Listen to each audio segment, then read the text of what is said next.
नमस्कार साथियों, एक बार फिर से आपका स्वागत है हमारे YouTube चैनल में। जैसा कि आप सभी को पता है कि एमपीपीएससी ने अपना नया कैलेंडर जारी किया है, जैसा कि आप स्क्रीन पे देख पा रहे हैं। जैसे कि अभी ये संशोधन किया है परीक्षा तिथियों में। जैसे कि राज्य सेवा परीक्षा 2020 की मुख्य परीक्षा में, जैसा कि इन्होंने पहले कैलेंडर जो आया था उसमें दिया गया था कि अप्रैल माह में ये संभावित रहेंगी। तो अभी ये जो संशोधित कैलेंडर आया है अभी 2022 और 23 की परीक्षाओं का, मध्य प्रदेश लोक सेवा आयोग की तरफ से, इसमें उन्होंने तिथियां निर्धारित कर दी हैं। अब इसमें कोई संशय नहीं है कि जहां तक है कि इन्हीं तिथियों पे ये परीक्षाएं आयोजित की जाएंगी, क्योंकि ऑलरेडी एक बार इसमें संशोधित हो चुका है। तो अभी आप देख सकते हैं राज्य सेवा परीक्षा 2020 का आयोजन, मुख्य परीक्षा का आयोजन 24 अप्रैल 2022 से 29 अप्रैल 2022 तक किया जाएगा। और वन सेवा परीक्षा 2020 की मुख्य परीक्षा का आयोजन 24 जुलाई 2022 को किया जाएगा। अब पहला प्रश्न अपने लिए है कि पहले बच्चों में एक बना हुआ था कि 24 अप्रैल को अपना प्री का एग्जाम है 2021 की परीक्षा का, और उसी अप्रैल माह में कहा गया है कि अपनी मुख्य परीक्षा 2020 की आयोजित की जाएगी। तो अब वो एक संशय था, एक जो बना हुआ था अपने भ्रम, वो भी अब दूर हो चुका है। तो अभी आप कुछ ना करें, केवल फोकस होकर अपनी मुख्य परीक्षा की तैयारी करें, क्योंकि अपने को मुख्य परीक्षा के बाद भी करीब 2 से ढाई महीने का समय मिलेगा राज्य सेवा परीक्षा 2021 की मुख्य प्रारंभिक परीक्षा को तैयार करने के लिए। तो इसलिए अब जो छात्र 2020 की परीक्षा में सम्मिलित हुए थे प्रारंभिक परीक्षा में, और जो मुख्य परीक्षा के लिए चयनित हुए किए गए थे, तो अब उन छात्रों को केवल अपनी मुख्य परीक्षा पर ध्यान देना चाहिए, क्योंकि उनके लिए ज़्यादा समय शेष नहीं बचा है। मात्र एक सवा महीना बचा हुआ है, जिसमें से अभी होली है, तो होली के त्योहार में भी 2-3 दिन खराब हो जाएंगे। तो उस हिसाब से देखें तो अपना 1 महीना 10 दिन, 1 महीना 5 दिन के शेष बचा हुआ है। तो इस 1 महीना 5 दिन में उनको कुछ नहीं करना है, अपना सिलेबस लें, सिलेबस के अकॉर्डिंग अपना देखें कि हमारी तैयारी कहाँ तक हो चुकी है और कितना हमने सिलेबस कवर कर लिया है। मेन टॉपिक देखें, क्योंकि इस बार क्या है, 2020 में नए सिलेबस के अकॉर्डिंग पहली बार परीक्षा होगी, मुख्य परीक्षा आयोजित की जाएगी। तो उसमें कैसे क्या मोड आएगा पेपर का, कैसा क्या रहेगा पैटर्न, वो सब एक नया होगा। तो इसलिए आपको सबसे पहले देखना है कि अपना सिलेबस आपने अभी तक कितना कंप्लीट कर लिया है, कौन कौन से टॉपिक आपके कंप्लीट हो चुके हैं और कौन कौन से टॉपिक बचे हुए हैं। तो आप सबसे पहले ये देखिए उसमें कि जो आपके टॉपिक कंप्लीट हो चुके हैं, तो उसमें आप आंसर राइटिंग की प्रैक्टिस डेली कीजिए, और जो टॉपिक आपने नहीं हुए हैं या कुछ थोड़े थोड़े आपने देखे हुए हैं, तो उनको आप और सटीक से करने की तैयारी शुरू कीजिए, क्योंकि अब अपने पास उतना समय शेष नहीं है। और एक चीज का विशेष ध्यान रखें कि जो भी आप तैयारी करें, जो भी आप कर रहे हैं, जो रिवीजन करें, अब जो आपने पढ़ चुके हैं, जो रिवीजन कर रहे हैं, उसको अपने उत्तर लेखन के रूप में, वैसे तो आप सभी लोग, क्योंकि एक ऐसी परीक्षा की तैयारी कर रहे हैं कि जहां आप एक अधिकारी के रूप में पद प्राप्त करेंगे और जाने जाएंगे, तो उस पद की गरिमा को रखते हुए आप लोग सभी इतने समझदार हैं कि हमको क्या करना है क्या नहीं करना है। केवल एक गाइडेंस की जरूरत रहती है, तो वो आपको, हम जैसे जो भी जानने वाले हैं उनसे को प्राप्त होता रहता है समय समय पर। तो अभी आपको कुछ नहीं करना है, जैसे आपने तैयारी जो की है उसको आप, वो अभी तक जो उत्तर लेखन आप कर रहे थे उसमें थोड़ी और सटीकता लाते हुए, जैसे कि अब नया पैटर्न जो आया है, शब्द सीमा कम की गई है, अंकों का निर्धारण भी अलग अलग किया गया है, पहले की अपेक्षा पहले जो था वो भी चेंज किया गया है, शब्दों की सीमा कम की गई है। तो अभी आपको ये चीज पे ध्यान रखना है कि जो आपने तैयारी की है उसमें ये देखना है कि जैसे कोई क्वेश्चन है, तो उस क्वेश्चन को हम 3 मार्कर में, 5 मार्कर में और 15 मार्कर में कैसे नोट करें, क्योंकि अभी ये चीजों पर फोकस करना बहुत बड़ा चैलेंज है।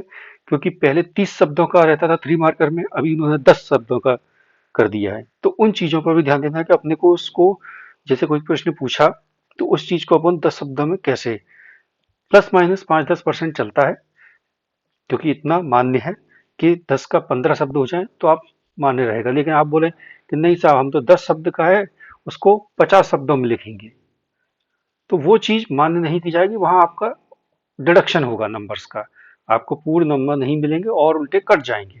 तो उस चीज को विशेष ध्यान रखना है। और अपनी राइटिंग ऐसी रखनी है कि जो आपको सामने वाले को समझ में आए कि आपने क्या लिखा है।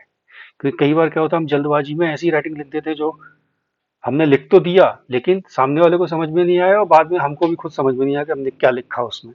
तो उस चीज का भी विशेष ध्यान रखना है। और समय सीमा का निर्धारण, कि हमको ये पेपर 3 घंटे में पूरा खत्म करना है। खत्म इन द सेंस, जो पूछा है उसको निर्धारित सीमा, समय सीमा में, शब्द सीमा में, और उसके मार्क्स के अनुसार उसका आंसर बना के लिखना है। क्योंकि इन सब चीजों का ध्यान रखना पड़ेगा अपने को पेपर में। उसी हिसाब से आप प्रैक्टिस कीजिए कि पहला पेपर अपना 9 से 12 है, दूसरा पेपर 2 से 5 है। तो उसी टाइम शेड्यूल में करेंगे तो अपना साइकोलॉजिकल माइंड साइकोलॉजी होती है कि अपने को उसी में अपन ढल जाते हैं।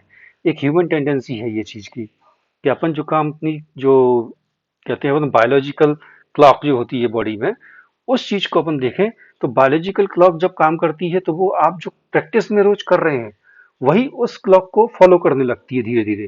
क्योंकि अभी क्या है, अभी अपना रूटीन बना हुआ है, रात को 2-3 बजे तक पढ़ रहे हैं, सुबह जाके 9-10 बजे तक जग रहे हैं कई बच्चे। मतलब मोस्ट ऑफ द सिचुएशन ये रहती है कि रात के टाइम में सुकून से अपनी पढ़ाई होती है, तो वो आप सुबह 8-9 बजे तक जगते हैं।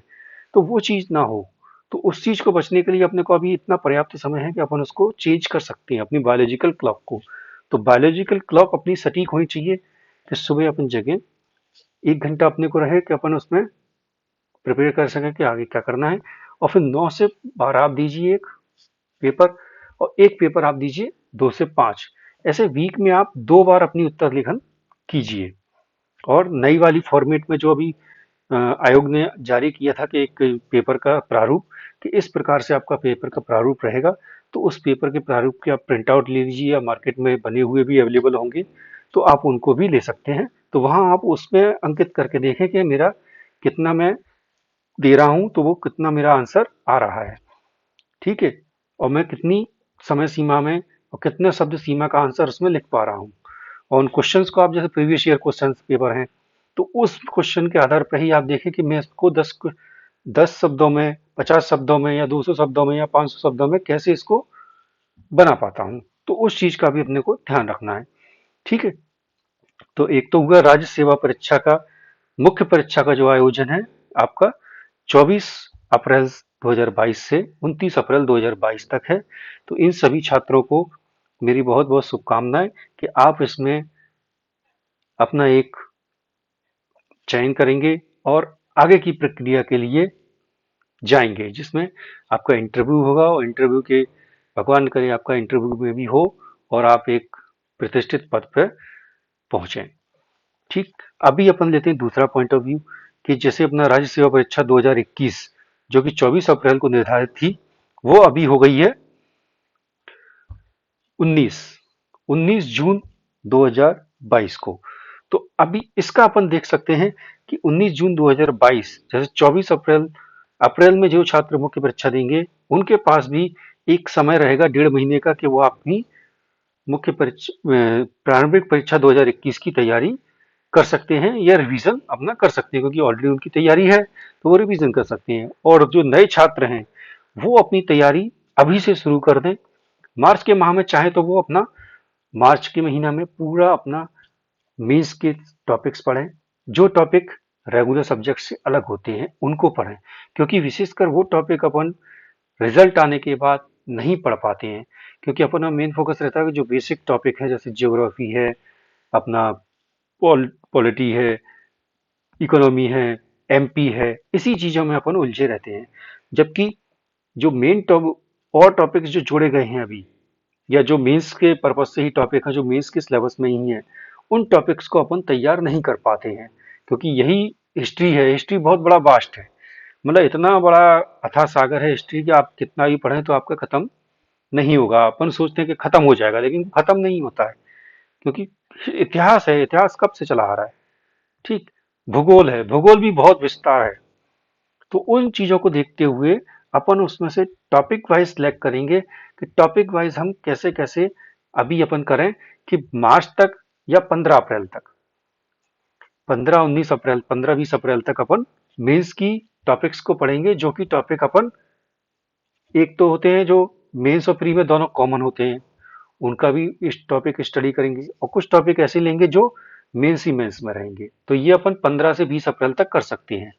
फिर उसके बाद अपन लेंगे प्री फोकस ओनली, क्योंकि उसके अलावा कुछ नहीं, क्योंकि कम से कम 45 से 60 दिन अपने को चाहिए जो प्री में फोकस्ड रहे, क्योंकि प्री फोकस करना जरूरी है। प्री के लिए क्वालिफाई होगा तभी आप मुख्य परीक्षा के लिए चयन होंगे, और चयनित मुख्य परीक्षा के लिए चयनित होंगे तो इंटरव्यू, इंटरव्यू के बाद फिर आपका पद का क्रिया चालू होगी कि आप उस पद पर पहुंचेंगे। तो सबसे पहला पड़ाव है प्री की परीक्षा। इस प्री की परीक्षा में आपके साथ लाखों अभ्यर्थी सम्मिलित होते हैं, उन लाखों में से कुछ हजारों का चयन होता है। तो उन अपने को उन कुछ हजारों में आना है, क्योंकि आप उन कुछ हजारों में आएंगे तभी आप मुख्य परीक्षा के लिए जा पाएंगे। तो सबसे पहला फोकस अपना रहेगा, अभी आप 1 महीना आपके पास है, जिसमें आप भरपूर अपना होली मनाइए, जो भी आपके तीज त्योहार हैं सब कीजिए, आप त्योहार कीजिए अपना होली का, जो कि साल में एक बार आता है, उसको मनाइए। और साथ में आप अपने कुछ टॉपिक्स ऐसे लीजिए जो मुख्य परीक्षा के संदर्भ में रहें, और जो प्री और मेंस में भी कॉमन रहें, और एक दो टॉपिक आप ऐसे ले सकते हैं, दो चार टॉपिक जो मेंस ही मेंस में रहेंगे, उनको भी आप स्टडी कर सकते हैं एक बार, क्योंकि एक बार स्टडी करने में कोई बुराई नहीं है, क्योंकि नहीं करेंगे आप तो आपको उस टाइम पे ये लगेगा कि अरे मैंने ये पढ़ा ही नहीं है, और एक बार आप स्टडी कर लेंगे तो आपको ये लगेगा हाँ मैं ये पढ़ चुका हूँ, केवल अपने को एक रिवीजन मारना है। तो उस चीज को आप समझ सकते हैं। तो अभी अपना मेन रहेगा, 1 महीना आप प्री और मेंस दोनों कीजिए। 2 अप्रैल से अपन 15 से 20 अप्रैल से स्टार्ट करेंगे total pre focused. Pre focused में भी अपन पहले वो टॉपिक लेंगे जो प्री और मेंस में कॉमन है, ठीक है। प्री और मेंस कॉमन लेंगे, फिर कम से कम 1 महीना ये चलाएंगे, 1 महीना ये चलाएंगे। उसके बाद 1 महीने में टोटल केवल अपन प्री पे रिवीजन फोकस करेंगे और कुछ नहीं करेंगे। पीवाईक्यूज मेन टॉपिक रहेगा, क्योंकि पीवाईक्यू के बिना आप कोई आधार तय नहीं कर सकते, क्योंकि प्रीवियस ईयर कैसा रहा है, उसमें कैसे पैटर्न के क्वेश्चन आए हैं, कैसा पैटर्न पूछा गया था अपन से, और किस सेक्शन से अधिक क्वेश्चन पूछे गए, उन सब चीजों को फोकस करते हुए अपन चलेंगे। तो पीवाईक्यू करना बहुत जरूरी है, क्योंकि पीवाईक्यू में से कुछ क्वेश्चन एज इट इज आ जाते हैं, और कुछ क्वेश्चन ऐसे होते हैं जो कि सराउंडिंग्स में ही घूमते रहते हैं। जैसे कोई एक चीज टॉपिक दे दिया आपको, उसी टॉपिक में ही आपको 3-4 क्वेश्चन मिल जाएंगे। तो उस चीज का अपन को ध्यान रखना है कि ऐसे क्वेश्चंस को कभी छोड़ के नहीं आना है, क्योंकि ये क्वेश्चन ऐसे होते हैं पीवाईक्यू के कि ये आपने नहीं किए लेकिन आपके साथ में दूसरे साथी ने किए हैं, तो उसके वो सही होंगे, तो वहीं आपका वो एक जो क्वालिफाइंग मार्क्स होते हैं वहीं वो डिस्टेंस बन गई आपकी, कि आप अपनी सफलता से कितनी दूर चले गए। तो उस चीज को अपने को नहीं भूलना है। तो इसलिए पीवाईक्यू पे मेन फोकस करना है। उसके बाद पीवाईक्यू के आधार पर किस सेक्शन से किस टॉपिक से कितना आया है उतना भी आपको करना है। बाकी अपन देखें तो मैंने कुछ दिन पहले एक वीडियो बनाया था, जो कि अपने 24 अप्रैल को लेके बनाया था कि 90 डेज का फोकस अपन कैसे करें, 90 डेज स्टडी प्लान, और एक बुक लिस्ट का वीडियो भी बनाया था, जो कि आप मेरे चैनल पर जाके देख सकते हैं कि 90 डेज में अपन किन किन टॉपिक्स पे फोकस करें। जैसे एमपी है अपना, इकोनॉमी है, पॉलिटी है, इन पे अपन फोकस कर सकते हैं। ज्योग्राफी है, ज्योग्राफी में मीडिया, और मेनली अपन देख सकते हैं एक यूनिट 7, 7 इतना वास्ट है कि अपन नहीं कर पाते, उसको अपन छोड़ भी देंगे तो कोई इश्यू नहीं है, लेकिन वो मेंस में अपने को एक पूरा पेपर दिया गया है तो अपन उसको छोड़ भी नहीं सकते हैं। लेकिन कई हमारे भाई बंधु बोलते हैं कि नहीं आप प्री के लिए इसको छोड़ सकते हैं, लेकिन प्री के लिए अपन छोड़ेंगे तो मेंस में अपन बहुत बड़ा ब्लंडर क्रिएट कर लेंगे अपने लिए। तो उस चीज को अपन देखते हुए उसको भी नहीं छोड़ के चल सकते। लेकिन हाँ, अपन मेन फोकस करेंगे एमपी की यूनिट 1, 3 और 5, क्योंकि एमपी का वेटेज सबसे ज्यादा है। फिर उसके बाद अपन आएंगे यूनिट 10 और यूनिट 8, 9, 10, क्योंकि इनका वेटेज भी अच्छा खासा है, और ये क्वेश्चन ऐसे हैं जो इजीली आपसे बनेंगे या तो नहीं बनेंगे, दो ही इसमें ऑप्शन रहेंगे, या तो बनेंगे या नहीं बनेंगे, क्योंकि करंट है, करंट तो जो है वो है, उसमें तो कोई शक वाली बात नहीं है। और कंप्यूटर में एक्स वाई जेड बटन होते हैं तो एक्स वाई जेड बटन है, न्यूमेरिक अल्फा न्यूमेरिक बटन होते हैं तो हैं। चार्ल्स बेबेज ने उसको बनाया था तो बनाया था, उसमें कोई शक वाली बात नहीं है। तो उन चीजों को अपन देखेंगे। ईबे का फाउंडर कौन है, अमेजोन का कौन है, अमेजोन कैसे वर्क करता है, ये सब आईसीटी में आते हैं। तो इंफॉर्मेशन एंड सूचना एंड प्रौद्योगिकी में, तो इस चीज को अपने को फॉलो करना है। और आयोग आयोग एक मुख्य भूमिका निभाएंगे, क्योंकि पिछली बार 2020 की परीक्षा में भी अपन देख चुके हैं कि आयोग में से यूनिट 10 में से 10 से 11 क्वेश्चन आए थे। और आयोग का सबसे बड़ा फायदा अपने लिए ये है कि कुछ आयोग इसमें से मेंस में भी आते हैं। तो वो एक अपने लिए प्लस पॉइंट है कि आयोग को अपन अच्छे तरीके से पढ़ेंगे तो आयोग का प्री प्लस मेंस दोनों का ही कवरेज रहेगा। और ये अपना यूनिट, जो पॉलिटी वाली यूनिट है, उसमें भी अच्छी तरह अपना काम करेंगे और अपने को सहयोग देंगे। तो इसलिए अपने को यूनिट 1, 3, 5 और यूनिट 10 और यूनिट 6 इस पे फोकस ज्यादा करना है, क्योंकि यहाँ से अपना 70% वेटेज कवर होगा, 65 to 70%। तो अपना 65 to 70% वेटेज यहाँ से कवर होगा। तो फिर अपना हिस्ट्री जो यूनिट 2 है, भारत का इतिहास, और यूनिट 4 जो कि अपना भारत का भूगोल, तो अपन वहां से भी 4 4 नंबर भी लेके आए या 5 5 भी लेके आए, क्योंकि इतना तो अपन ला ही सकते हैं, क्योंकि वो अपन पढ़ते चले आ रहे हैं, उस चीज को रूटीन में अपने बना हुआ है। हिस्ट्री, भारत का इतिहास, आप लूसेंट खोल के बैठेंगे तो सबसे पहले आपको भारत का इतिहास दिखेगा। तो वो चीज अपन करते चले आ रहे हैं। ठीक है। आईसीटी है, एक टॉपिक है जिसको अपन 10 से 15 दिन में इजीली फिनिश कर सकते हैं, तो उसको अपन करेंगे। आयोग को करेंगे, आईसीटी करेंगे, करंट अफेयर्स अपन करेंगे इन द मंथ ऑफ, या तो वीकली बेसिस पे या मंथली बेसिस पे करेंगे। और रिवीजन अपन करेंगे जून महीने में 10 तारीख से पहले तक। अपन इसका 1 से 10 के बीच में, 1 10 जून के बीच में रिवीजन करेंगे। क्योंकि वहां क्या हुआ, करंट आप रिवीजन करोगे तो वहां अपना मई तक का करंट अपने को पढ़ना है। तो मई तक का करंट आप पढ़ेंगे, मतलब पिछले 1 साल का पढ़ना होता है। तो मई तक का करंट आप पढ़ेंगे, अप्रैल 2021 से लेकर मई तक का, तो वहां से मेनली क्वेश्चंस आपके अटेम्प्ट हो जाएंगे। तो उस चीज को अपन देखते हुए वहां का पढ़ेंगे। और वहां 1 से 10 के बीच में पढ़ेंगे तो एक करंट रहेगा और अपने माइंड में जल्दी क्लिक होगा, तो अपन उसको इजिली कॉपी पर उतार सकते हैं। तो उस चीज का भी अपने को ध्यान रखना है। तो इसी के साथ, और 90 डेज वीडियो मैंने आपको बता ही दिया कि ऑलरेडी वीडियो बना हुआ है, आप उसको चैनल में जाके देख सकते हैं। 90 days study plan book list आपको बनी हुई है, आप उस बुक लिस्ट को जाके दे सकते हैं। SGS एडुकेयर आप सर्च करेंगे तो आपको दिख जाएगा। तो बाकी आप सबको बहुत बहुत बधाइयाँ। वो आप सबको बहुत बहुत शुभकामनाएं कि आप अपनी परीक्षाओं में, जो भी आगामी परीक्षाएं आ रही हैं, उसमें आप सम्मिलित हों और सफलता प्राप्त करें। इसी के साथ धन्यवाद। मैं अपने वीडियो का लिंक इसमें अटैच कर दूंगा, जो कि अपने 90 डेज प्लान और बुक लिस्ट के बारे में है। तो वो मैं इसमें नीचे डिस्क्रिप्शन में अटैच कर दूंगा, तो आप देख सकते हैं। और बाकी आप सर्च करके भी देख सकते हैं SGS एडुकेयर, तो वहाँ पे भी आपको वीडियोस अवेलेबल हो जाएंगे। तो एक बार फिर से सभी को बहुत बहुत शुभकामनाएं आगामी परीक्षाओं में सफलता के लिए। धन्यवाद।